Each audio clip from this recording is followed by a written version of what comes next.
আজ বাংলা ৩০শে ফাল্গুন ১৪৩২, ইংরাজি ১৫ই মার্চ, রবিবার।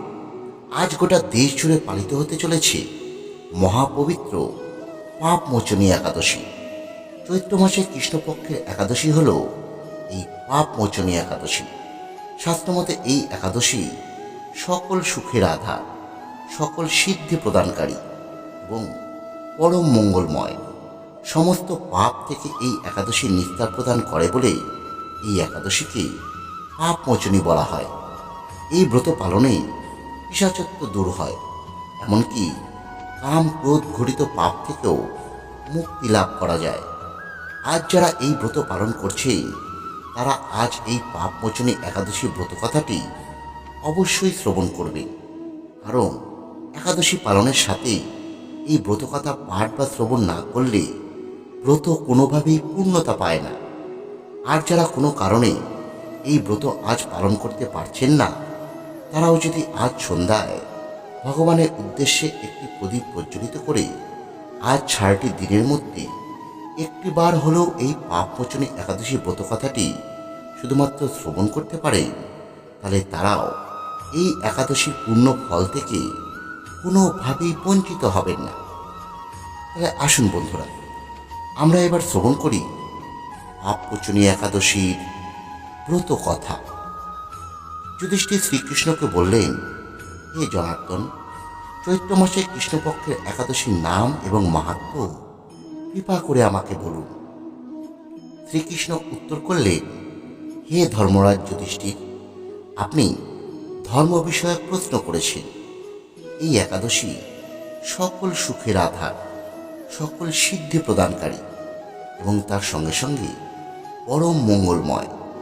সমস্ত পাপ থেকে নিস্তার বা মোচন করে বলে এই পবিত্র একাদশী তিথি পাপমোচনী নামে প্রসিদ্ধা। রাজা মান্ধাতা একবার লোমশ মুনিকে এই একাদশীর কথা জিজ্ঞেস করেছিলেন। তার বর্ণিত সেই বিচিত্র উপাখ্যানটি আপনার কাছে বলছি, আপনি মনোযোগ দিয়ে তা শ্রবণ করুন। প্রাচীনকালে অতি মনোরম চৈত্ররথ পুষ্প উদ্যানে মুনিগণ বহু বছর ধরে তপস্যা করতেন। একসময় মেধাবী নামে এক ঋষিকুমার সেখানে তপস্যা করছিলেন। মঞ্জুঘোষা নামে এক সুন্দরী অপ্সরা তাকে বশীভূত করতে চাইল, কিন্তু ঋষির অভিশাপের ভয়ে সে আশ্রমের ২ মাইল দূরে অবস্থান করতে লাগল। বীণা বাজিয়ে মধুর স্বরে সে গান করত। একদিন মঞ্জুঘোষা মেধাবীকে দেখে কামবাণে পীড়িতা হয়ে পড়ে। এদিকে ঋষি মেধাবীও অপ্সরার অনুপম সৌন্দর্য দেখে মুগ্ধ হয়ে পড়ে। তখন সেই অপ্সরা মুনিকে নানা হাবভাব এবং কটাক্ষ দ্বারা বশীভূত করে। ক্রমে কামপরশবশ মুনি সাধন ভজন বিসর্জন দিয়ে তার আরাধ্য দেবকে বিস্তৃত করেন। এইভাবে অপ্সরার সাথে কামক্রিয়ায় মুনি বহু বছর অতিক্রান্ত হল। মুনিকে আচারভ্রষ্ট দেখে সেই অপ্সরা দেবলোকে ফিরে যেতে মনস্থ করল। একদিন মঞ্জুঘোষা মেধাবী মুনিকে বলতে লাগলো, হে প্রভু, এখন আমাকে নিজ গৃহে ফিরে যাবার অনুমতি প্রদান করুন। কিন্তু মেধাবী মুনি বললেন, হে সুন্দরী, তুমি তো এখন সন্ধ্যাকালে আমার কাছে এসেছ, প্রাতঃকাল পর্যন্ত আমার কাছে থেকে যাও। মুনির কথা শুনে অভিশাপ হয়ে সেই অপ্সরা আরও কয়েক বছর তার সাথে বাস করল।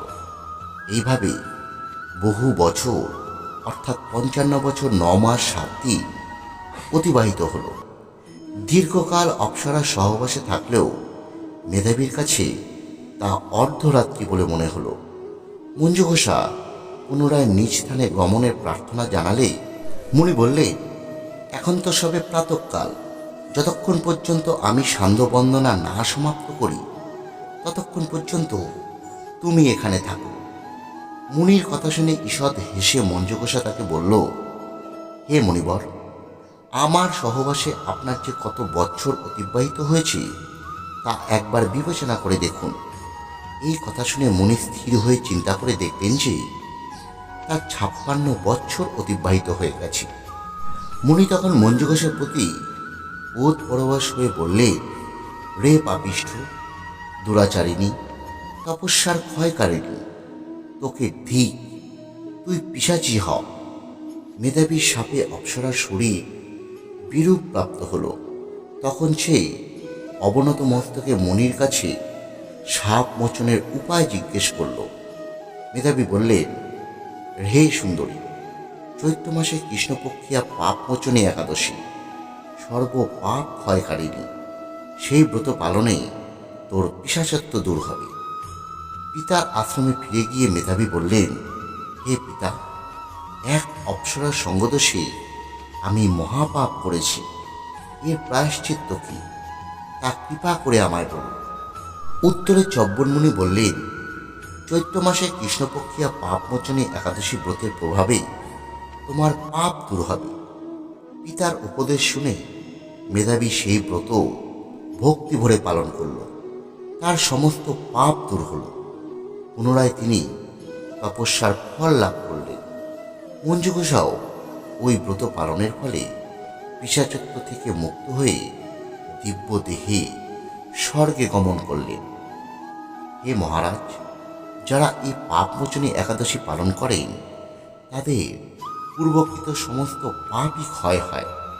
এই ব্রতকথা পাঠ বা শ্রবণে সহস্র গোদানের ফল লাভ হয়। বন্ধুরা, আপনাদের যদি বিন্দুমাত্র আমাদের এই ব্রতকথাটি শ্রবণ করে ভালো লেগে থাকে, তাহলে অবশ্যই আমাদের এই চ্যানেলটি সাবস্ক্রাইব করে আমাদের পাশে থাকবেন। ধন্যবাদ। সকলে ভালো থাকবেন।